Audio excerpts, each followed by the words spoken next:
Papasalamat po namin sa buhay ng mga manggagawa. Inaalala po namin ang lahat ng mga manggagawa. Inaalala namin sila sa kanilang buhay, sa kanilang kalagayan naming Panginoon, at gayon din naman ang kanilang ministeryo para sa pamayanan. Panginoon, ingatan niyo po sila, samahan niyo po sila. Naalala namin ang mga manggagawa ng daigdig. Lalo't higit sa mga sandaling ito na mayroong mga karanasan, aming Panginoon, na nagkakaroon ng sakuna, aming Panginoon, o aksidente ang mga manggagawa, katulad po doon sa Bangladesh, na maraming mga manggagawa po doon sa isang factory ang binawian ng buhay. Panginoon, ang mga kalagayang ito ay isang nakalulungkot na larawan ng buhay na kinakaharap ng mga manggagawa. Panginoon, tinataas namin sa inyo ang kalagayang iyon ng mga manggagawa sa bansang Bangladesh at sa iba pang mga bansa sa daigdig. Ang lahat ng mga manggagawa, aming Panginoon, ay inyong itinalaga upang patuloy na gumawa para sa buhay ng lahat, para sa kaganapan ng buhay, batay sa inyong banal na kalooban. Maraming salamat po, dakilang Diyos, sa inyong patnubay at sa inyong mga paggagawad ng inyong kasagutan, katugunan sa aming mga panalangin. Panginoon, salamat sa biyaya, liligtas, na ginagawad po ninyo. Ang lahat nga po ng ito ay aming itinataas sa aming Panginoon ng may pagpapasalamat sa matamis na pangalan ni Jesus. Amen.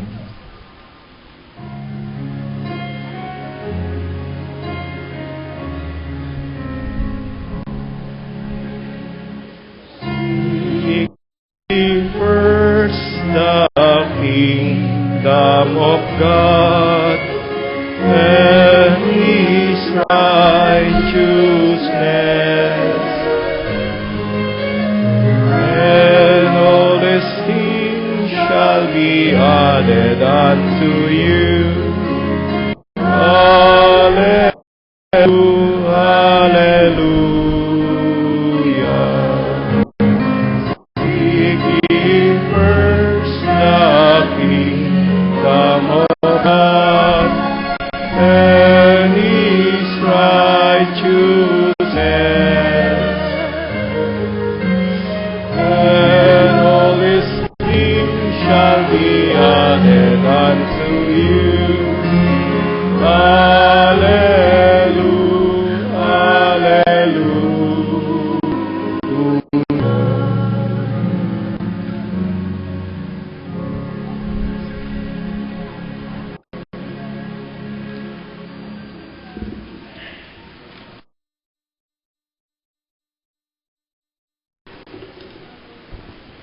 Inaanyayahan pong lahat na buksan po natin ang ating mga Biblia.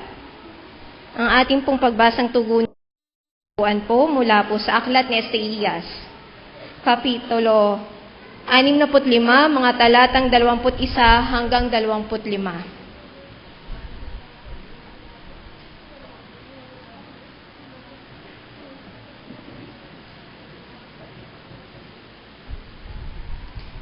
Magtatayo sila ng mga tahanang kanilang titirhan.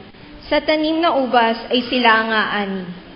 Ditulad noong una, sa bahay na ginaway, iba ang tumira. Sa tanim na halamay, iba ang nakinabang. Tulad ng punong kahoy, hahaba ang buhay ng aking mga hinirang. Lubos nilang pakikinabangan ang kanilang pinagpagalan. Anumang gawaing pagpapagalan nila'y tiyak magbubunga, hindi magdaranas ng mga sakuna, yaong anak nila. Pagpapalain ko, yaong lahi nila, maging susunod pa, magpakailan may iingatan sila. Ang langin nila'y kahit di pa tapos, ay aking diringin, ibibigay ko na yaong hinihiling. Sabay po tayo, dito'y magsasalong pa magkakapatid, ang lobo at tupa, kakain ng damo, pati ang leon tulad ng baka, at ang ahas ng mga pagkaialaw, kahit tapakan mo'y di ka mangangamba. Magiging panatag, wala nang masama sa banal na bundok. Sa bundok ng Siyon ay walang pinsala o mang masama.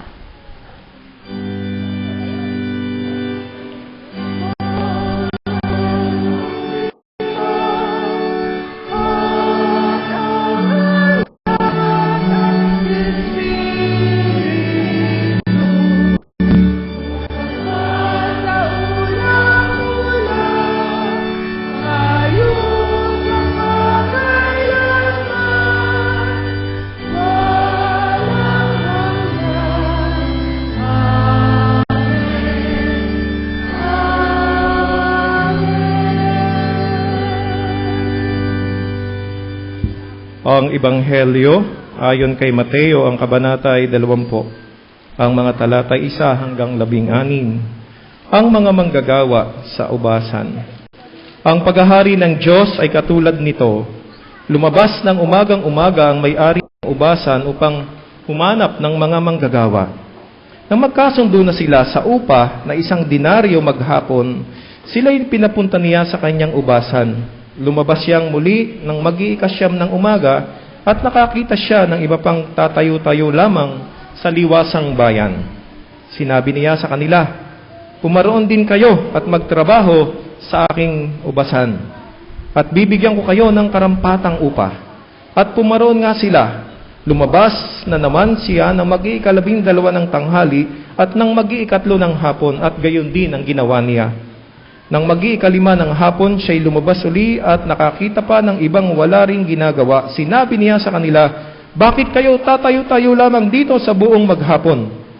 Wala pong magbigay sa amin ng trabaho eh." Sagot nila. At sinabi niya, "Kung gayon, pumaroon kayo at gumawa sa aking ubasan." Pagtatakip silim, sinabi ng may-ari ng ubasan sa kanyang katiwala, "Tawagin mo na ang mga manggagawa at sila'y upahan, magmula sa huli hanggang sa unang nagtrabaho." Ang mga nagsimula ng mag-iikalima ng hapon ay tumanggap ng tig-1 denaryo, at nang lumapit ang mga nauna, inakala nilang tatanggap sila ng higit doon. Ngunit ang bawat isa'y tumanggap din ng 1 denaryo. Pagkatanggap nito, nagreklamo sila sa may-ari ng ubasan. Sabi nila, "1 oras lang pong gumawa, samantalang maghapon kaming nagpagal at nagtiis ng nakapapasong init ng araw. Bakit naman po ninyo pinagpare-pareho ang upa sa amin?" At sinabi niya sa isa sa kanila, "Kaibigan, hindi kita dinadaya. Hindi ba't nagkasundo tayo sa 1 denaryo? Kunin mo ang ganang iyo at umalis ka na. Maano kung ibig kong upahan ang nahuli ng tulad ng upa ko sa iyo? Wala ba akong karapatang gawin ng aking maibigan sa ari-arian ko? O naiinggit ka lang sa akin? O naiinggit ka lang sa aking kabutihang loob? Kaya't ang nahuhuli ay mauuna, at ang nauuna ay mahuhuli." Tinanggap natin ang banal na karunungan mula sa pagkarinig at pagbasa ng Ebanghelyo ng Panginoon. Tayo magsabi ng Amen.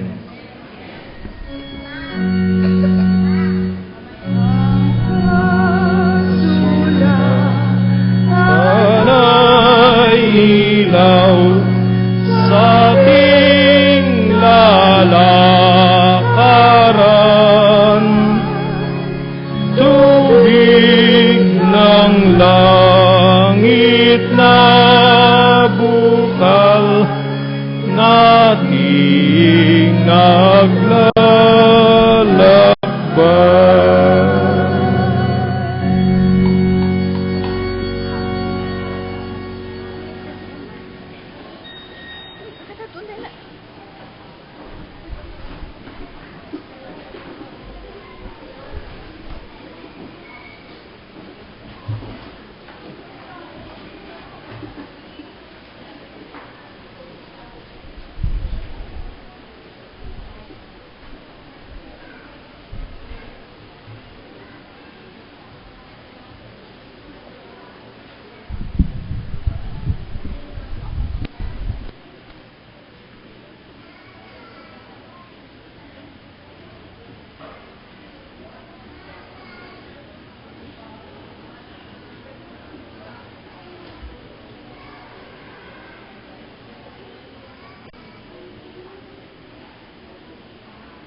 God is good. All the time. Palakpakan po natin ang Panginoon.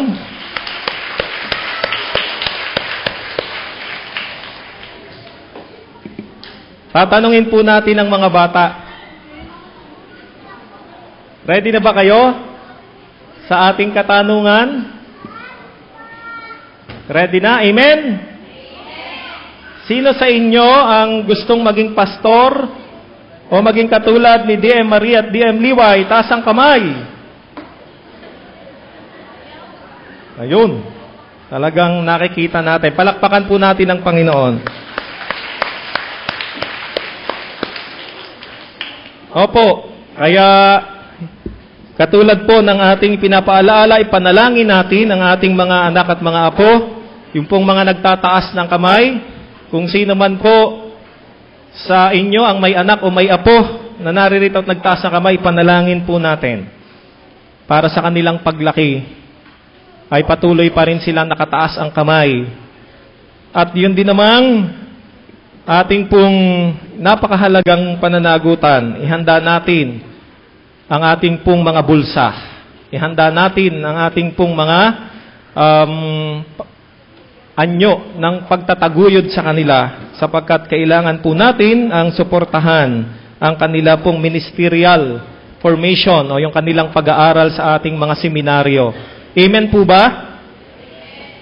Kaya po lahat tayo ay may pananagutan at ipanalangin natin ang McGill Memorial Church ay maging sentro at maging balon o bukal ng mga manggagawa sa dakupong ito ng Quezon, lalo't higit ay dito po sa Lucena. Purihin po natin ang Panginoon.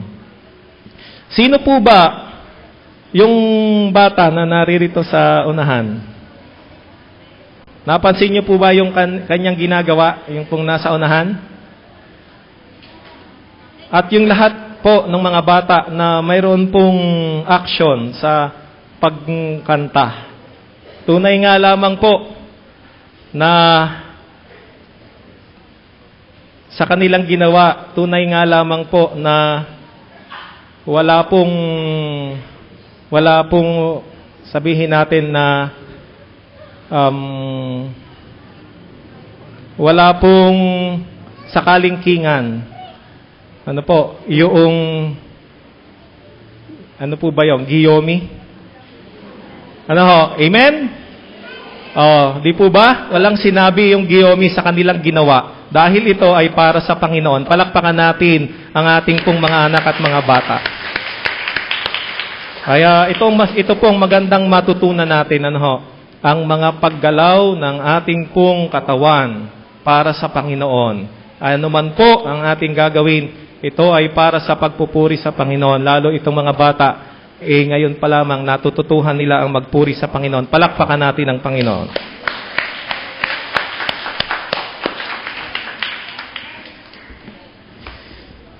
Sabay-sabay po tayo magsabi, salamat sa lahat ng mga manggagawa. Sabihin po natin sa ating katabi, kapatid, bakit ka gumagawa o nagtatrabaho? Bakit tayo gumagawa o nagtatrabaho? May isa pong nagtanong sa 3 tao na magkakasama na nagtatrabaho sa isang hukay. At ganito po yung katanungan dun sa 3 tao na magkakasama na nagtatrabaho dun sa isang hukay. Ang tanong po ay, ano ang ginagawa? Yung pong unang tao na tinanong ay sumagot, ano ang iyong ginagawa? Ang kanyang sagot, di mo ba nakikita, naghuhukay ako? Yung pong ikalawa namang tao na tinanong, ano ang iyong ginagawa? Ang kanyang sagot, nagtatrabaho ako upang kumita. Ay yung pong ikatlong tao na tinanong, ano ang iyong ginagawa? Ang kanyang kasagutan, gumagawa ako ng katedral. Gumagawa ako ng katedral. Opo, bakit tayo gumagawa o bakit tayo nagtatrabaho? Doon po sa narinig nating tatlong kasagutan ng tatlong nagtatrabaho, depende po sa ating pananaw kung papaano natin pinapahalagahan sa ating buhay ang ating paggawa o ang ating pagtatrabaho. Subalit, alalahanin po natin na ang lahat ng anyo ng paggawa ay marangal at banal. Kaya nga po sinabi ng isang pinakamataas na leader ng pinakamalaking simbahan sa buong mundo, ang kanyang sabi po, hinggil sa pagtatrabaho o hinggil sa work ay ganito: work is a calling in the development and dignity of people. Work is a calling in the development and dignity of people. Opo, napakaganda po na pagbibigay ng kahulugan kung ano ang pagtatrabaho. Opo, mga minamahal na mga kapatid, sa umagang ito, inaanyayahan ko po na tayo ay magnilay sa paksang para sa buhay na ganap ng lahat. Kung kaya po, inaanyayahan ko na sabay-sabay po nating sabihin, mabuhay at pagpalain ang lahat ng mga manggagawa. Sabay-sabay po tayo. Mabuhay at pagpalain ang lahat ng mga manggagawa. Palakpakan po natin ang lahat ng mga manggagawa. Ang ating pong teksto na mula sa aklat ng Propeta Isaias, ang mga talata ay 21 hanggang 25, ay naglalarawan po ng isang bagong langit at bagong lupa. Sabihin nga po natin, bagong langit at bagong lupa. At ganito po ang ating makikita sa paglalarawan ni Propeta Isaias sa bagong langit at lupa. Ang bagong langit at lupa ay isang lupain na kung saan ay walang nagsasamantala sa kanyang kapwa. Ang bagong langit at lupa ay isang lupain na kung saan ang lahat ay may sariling kabuhayan. Ang lahat ay mayroong sariling tahanan at ang lahat ay mayroong pagkain. Opo, kung wala nga namang pong nagsasamantala sa kanyang kapwa, ay naroon po yung sapat para sa kabuhayan, para sa tahanan at para sa pagkain. Wala po na magkikahos, wala po na magiging palaboy dahil walang tahanan at gayon din naman, wala pong magugutom sapagkat wala po na nagsasamantala sa kanyang kapwa. At sa bagong langit at lupa, inilalarawan ang isang matahimik at mapayapang buhay. At naroroon ang lahat ng pangangailangan. Opo, tunay nga lamang na napakainam ng pagsasalarawang ito ni Propeta Isaias sa isang bagong langit at lupa. Samantala, sa Ebanghelyo po ayon kay Mateo, sa Kabanata 20, ang talata ay 1 hanggang 16, ipinapakita po sa talinhaga na sa paggawa, walang dapat na maapi. Sabihin po natin, walang dapat na maapi. Isa pa po, laksan natin. Walang dapat na maapi. Noong pong unang panahon, doon po sa Judea,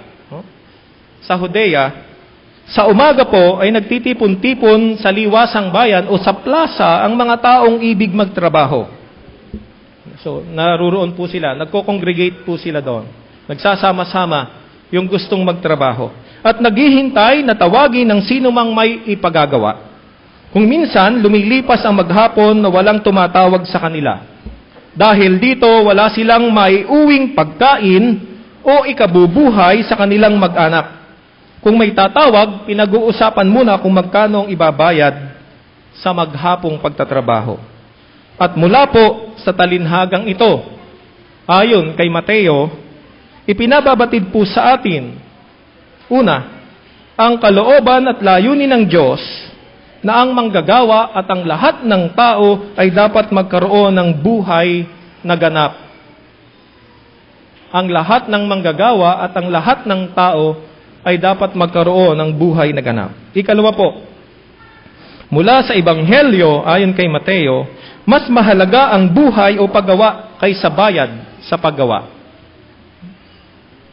Mas mahalaga ang buhay o paggawa kaysa bayad sa paggawa. At ikatlo, sa mga manggagawa, ang trabaho po ay buhay. Kung walang trabaho, wala ring buhay. Gayunman, higit na mahalaga ang buhay kaysa kabayaran sa paggawa. Sa ating pong pagdiriwang ngayon ng International Working Sunday o International Labor Sunday, dahil sa May 1 po ay International Working Day o International Labor Day, ating pong kinikilala at pinasasalamatan ang lahat ng mga manggagawa sa daigdig at gayon din naman ang lahat ng mga manggagawa sa ating bansa. Inaalaala po natin na ang paggawa ang siyang sandigan ng bansa. Inaalaala natin na ang paggawa ang siyang makina at susi ng kaunlaran. Kung mahina po ang ating paggawa, kung walang maraming nagtatrabaho, kung kakaunti ang employed, ay sigurado po na mahina ang isang bansa at maaring mabagal ang pag-unlad ng isang bansa. Kaya nga po, kung masigla ang paggawa, tunay na naroon, mabilis ang kaunlaran ng isang pamayanan, ng isang pamayanan o ng isang bansa. Kung kaya nga po, ang paggawa ay sandigan ng bansa sapagkat itong makina at susi ng kaunlaran. Ayon po sa konstitusyon ng ating bansa, ito ang pinakamahalagang sandalan ng ekonomiya, ang paggawa. Kaya naman po, ito ay binibigyan ng pansin. Ito po ay pinapahalagahan natin ang paggawa. Ito ang sandalan ng ating ekonomiya. Sa totoo lamang, maraming mga batas na dapat ay nakatutulong sa mga manggagawa. Subalit, ang mga manggagawa, sila ay patuloy na pinagkakaitan at naaapi pa rin. At siyang pinakaapi sa lipunan. Mukhang hindi po magandang pakinggan yon o nakalulungkot kapag sinabi natin sila ay naaapi pa rin